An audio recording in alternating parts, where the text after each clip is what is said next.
What was it that I said, like, 2 years ago? Call of Duty on PC, bit of a graveyard. Not the leader of a cult, RabbitWithAxe. Greetings, demons, and welcome to a Call of Duty discussion video. So, yeah, Call of Duty is dying again. Woohoo, yay. Basically, the long and short of it is the player numbers are down. They've dropped like 73%, which is a record number for Call of Duty, which is incredible when you think about both Ghosts and Infinite Warfare flopping tremendously. But Modern Warfare 2, which is the current Call of Duty, was a record-setting sale number game in terms of Call of Duty as a franchise. And now it's seeing record drops in player counts. And there are a few reasons for this. One major reason is that obviously a lot of people are playing Modern Warfare 2 for Warzone. And Warzone, according to many people that play the game, I don't really play it that much, is lacking in a lot of legacy features that have been in Call of Duty Battle Royale since its inception, all the way back in Black Ops 4 for Blackout. There's a lot missing, and while I actually quite like Warzone 2.0 as it currently stands, a lot of people that have been playing for the last, 5 years at this point, aren't enjoying it. Is it even 6 years now? When did Black Ops 4 come out? Doesn't matter. But yeah, Warzone 2.0 has kind of fallen flat on its face for a lot of the players of Warzone 1. And I kind of understand why that would turn a lot of people away. And at the end of the day, it's not like you can really go back to Warzone 1 and have content.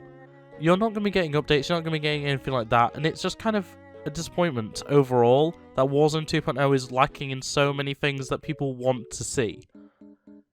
Moving away from that though into something that I can actually talk a little bit more about because I actually play multiplayer.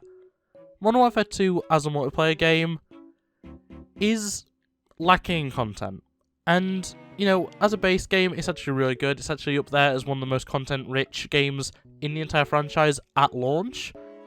But we're in a constant update, constant season content drop time for Call of Duty, something that was stirred on by other games outside of Call of Duty like Fortnite.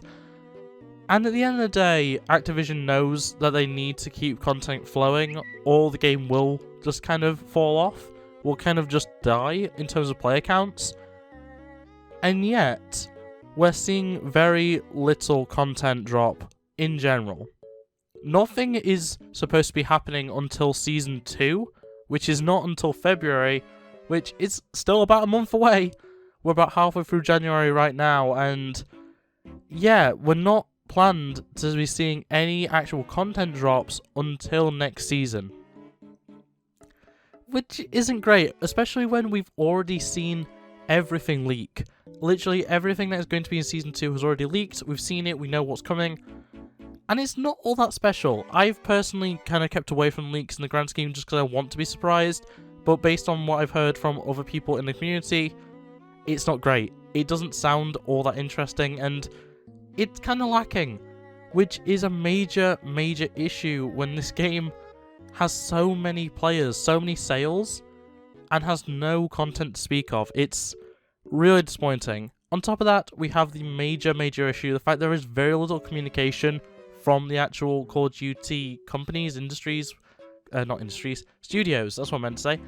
And it's weird, because we've gone from pretty consistent communications, even if they weren't that important of a communication, about essentially everything over the last few years, on Twitter and the other social platforms that Call of Duty operates.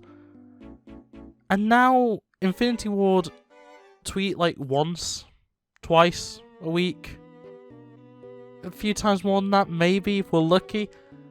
It's not great. Look at a game like Fortnite, which I know a lot of people don't like comparing Fortnite to Call of Duty. I do it a lot, unfortunately, just because I play so much of both.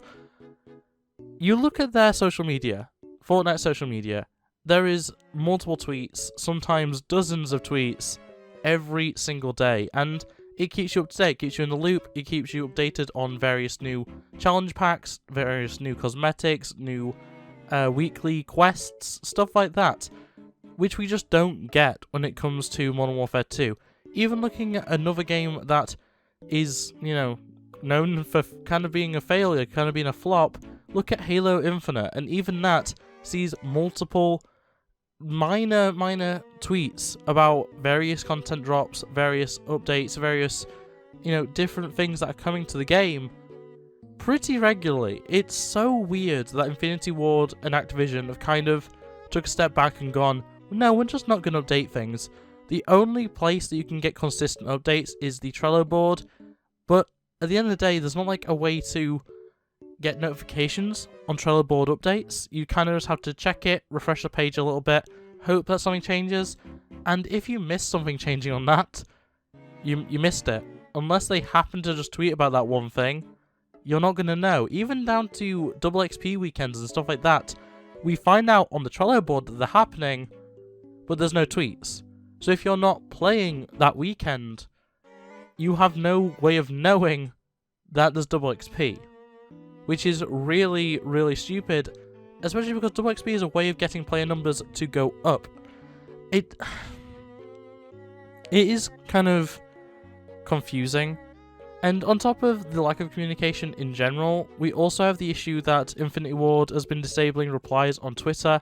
This is a feature that a lot of people use and a lot of people abuse on Twitter, and it's basically led to Infinity Ward's tweets now get hundreds, thousands of quote retweets, which the entire issue with replies to Call of Duty tweets usually tends to be that they're toxic, that they're really, really toxic, they're awful to read, and that's fine if Infinity Ward and their entire PR team and their social team don't want to be seeing that.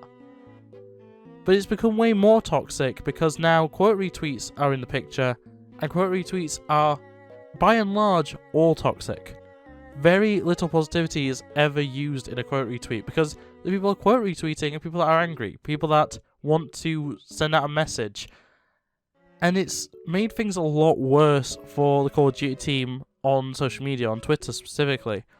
It's a really stupid set of events that they've kind of brought upon themselves, and I don't really get why. It's so weird. So not only are we lacking content in the game, but we're not getting active updates online, which for a game like Call of Duty, for a franchise like Call of Duty, isn't very good. It's not useful to anyone, and I really don't think it's going to do anything but harm Call of Duty Modern Warfare 2.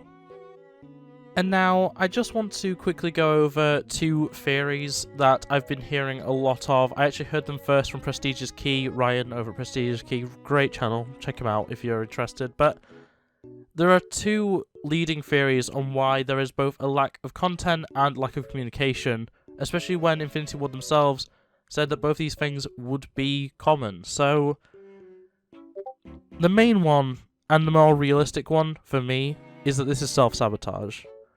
And it's really unfortunate to be saying that, but I honestly think Activision is actively trying to damage Call of Duty as a brand for its own gain in the future. If you don't know already, the Microsoft deal where Microsoft is buying Activision Blizzard is in some major trouble. Google and Sony and a bunch of other companies, I think Nvidia even, have a lot of major issues with this deal, and the FTC is really pushing back on it.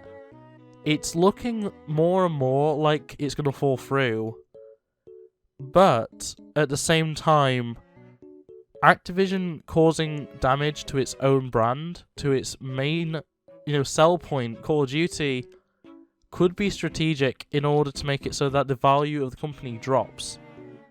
And I hate to say that that's actually what's happening, because at the end of the day, this only causes issues for Infinity Ward and Treyarch and Sledgehammer and Raven, and doesn't really do anything to Activision themselves. At the end of the day, Activision are getting bought. So if they're able to destroy their own value in order to make it easier for them to sell, it's great for them. But it's going to cause so much damage to the Call of Duty developers that I don't think it's worth it in the long run. At the end of the day, Call of Duty is very much an ebb and flow sort of game. A franchise that has really high highs and really low lows.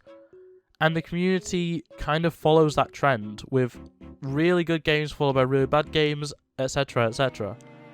It quite honestly shocks me that Activision is even attempting something like this, if that is in fact what they're doing, because they like money. Let's be honest, they are the Mr. Krabs of the gaming world, right there next to EA, and honestly I don't want to believe that it's self-sabotage, but that's all I can really think that it could be. So obviously the Microsoft deal itself is in trouble, and this is the other point. Call of Duty is a multi-platform game, a game that Sony was scared they were going to lose due to the Microsoft acquisition. Microsoft wants to give Call of Duty to every platform, including Nintendo platforms, which is amazing, really cool. If that happens, great on Microsoft, great on Activision, that's cool, I love that. If the Microsoft deal falls through, these promises that have been made that the Nintendo Switch will get a Call of Duty, that Sony will continue to get Call of Duty games, and something far more important to the actual Microsoft deal right now, PlayStation will be able to include Call of Duty and other Activision Blizzard titles in their personal subscription service. These are all promises that have been made by Microsoft and Activision as part of their deal, and with Call of Duty being damaged this much, it could risk these promises. And I don't want to believe that Microsoft or Activision are purposely ruining Call of Duty so that the value of Call of Duty drops so low that they don't have to fulfill these promises. Because no one's playing the game, why would we put it on Nintendo Switch? No one's playing the game, why would we put it on the PlayStation subscription service? I hope this isn't the case, but I'm also fearful that it could be. And as I say, I think this self-sabotage, in order to get the deal to actually pass through, is more realistic than it being so they can get out of a bunch of promises. But it's Activision and it's Microsoft. And quite honestly, I struggle to trust either of them. And that's a really unfortunate place to be. But at the end of the day, we won't know until this is all sorted out. Hopefully with Season 2 we see more content again, we see more consistent content, more consistent communication and updates. And at the very least, I just hope that Call of Duty doesn't actually die in what is one of the best years for the franchise. Modern Warfare 2 is a great game. It's a great base game at the very least. Its multiplayer and its campaign are phenomenal, and Warzone 2.0, despite its flaws, is still a really good Battle Royale experience.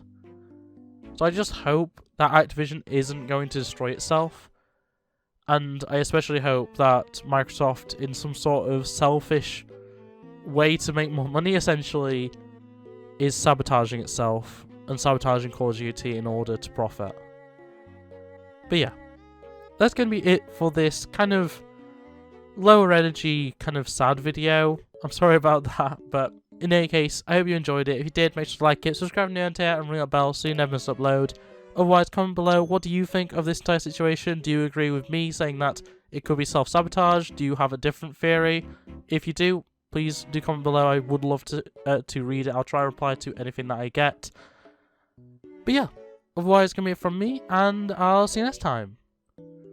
Bye! Look at the screen, you're before